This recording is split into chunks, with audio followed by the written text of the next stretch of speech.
Et pour un été sans danger, je vous propose de retrouver pour la dernière fois de la saison, donc le capitaine Frédéric Duchemin, chef du centre de secours de Beaumoig. Donc bonjour Fred. Bonjour Manu, bonjour les auditeurs d'OFM. Alors un thème ce mois-ci centré donc sur la période estivale et notamment donc pour ceux qui se préparent à partir en voyage. Même en vacances, des risques subsistent, alors que ce soit à la montagne, à la plage, autour de la piscine de l'hôtel, etc. Alors déjà, avant le départ, quels sont les bons réflexes à avoir ? Alors le paradoxe, c'est le bon réflexe, c'est d'essayer de partir reposé. Alors, on part en vacances pour effectivement se reposer, mais je pense que avant de partir, il faut qu'on soit bien dans sa tête, bien reposé, de façon à pouvoir faire un voyage qui soit le meilleur possible. Faire des pauses régulières sur la route ? Alors effectivement, on fait des pauses toutes les 2 heures, de façon à un petit peu reposer tout le monde de ce long voyage qu'est la voiture. Donc les enfants, la belle-mère, enfin tous ceux qui partent en vacances avec nous, il faut bien entendu qu'on fasse des pauses régulières. Alors, qu'est-ce qu'on peut mettre également dans la trousse à pharmacie ? Il faut d'abord prendre ses médicaments habituels, il faut surtout pas les oublier parce que si on a un traitement, il faut qu'on puisse même pendant les vacances le prendre. Et après, on va prendre des petits nécessaires d'usage, style des compresses, du désinfectant, une petite paire de ciseaux, des pinces à écharde par exemple. Et puis aussi, ne pas oublier qu'on a toutes ces petites becs qui nous piquent, et prendre des petites des pommades avec de façon à ce que ça puisse nous soulager, nous calmer un petit peu la douleur. Alors, des randonnées aussi, il y en a quelques-unes à faire dans la région. Quels conseils donc pourrait-on donner aux randonneurs ?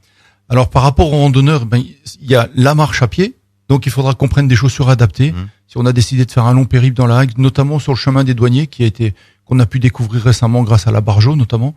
Et en fait, dans ce chemin des douaniers, c'est pas les Champs-Élysées, hein, c'est pas n'importe quoi. Il y a des trous, il y a des cailloux, il y a ce genre de choses. Donc, il faut partir vraiment bien équipé. Pourquoi pas prendre une couverture isothermique, prendre des petites bouteilles d'eau, prendre des petites barres de céréales, etc. Éviter de partir tout seul parce que même si c'est pas très très risqué, il faut qu'on soit quand même particulièrement vigilant. Et puis, sinon, c'est bientôt 14 juillet également, les pétards qui peuvent être aussi à l'origine de départs de feu. Alors oui, départ de feu, notamment par rapport aux pétards, il faut qu'on soit particulièrement vigilant. D'ailleurs, il y a des règles bien précises pour les artificiers lorsqu'ils viennent faire des feux d'artifice de grande dimension. Mais il y a souvent, malheureusement, des choses qui se passent avec des feux d'artifice de la maison, c'est-à-dire qu'on peut effectivement mettre le feu. Vous avez certaines catégories de pétards qui sont relativement très puissantes, sur lesquelles on a des mains arrachées, on peut avoir des choses qui peuvent même finir très tragiquement. Il y a déjà certaines personnes qui ont pu décéder à cause des pétards, donc il faut être particulièrement vigilant. Et puis, puisqu'on parle du 14 juillet, je crois savoir que vous avez prévu quelque chose sur la place de la mairie à Beaumoig. Alors, rien de bien exceptionnel, sinon qu'on va sortir nos engins du centre de secours.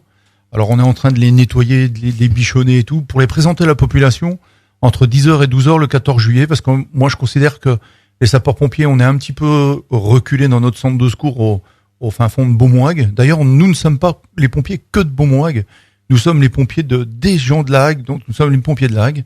Et on voudrait présenter nos engins, discuter un petit peu avec la population, et pourquoi pas, si certains sont intéressés par un éventuel recrutement, entre 10h et 12h le 14 juillet sur la place de la mairie. Donc on attend tout le monde, les grands, les petits, tout le monde à sa place, quoi. Eh bien, le rendez-vous est pris. Merci Frédéric Duchemin, donc capitaine et chef du centre de secours de Beaumoig. Merci d'être venu régulièrement nous rendre visite. Je vous souhaite de bonnes vacances. Merci Manu, moi c'est un plaisir, systématiquement c'est toujours un plaisir, et bonnes vacances aux auditeurs d'AGFM. Et on se retrouve à la rentrée. Sans souci, avec plaisir.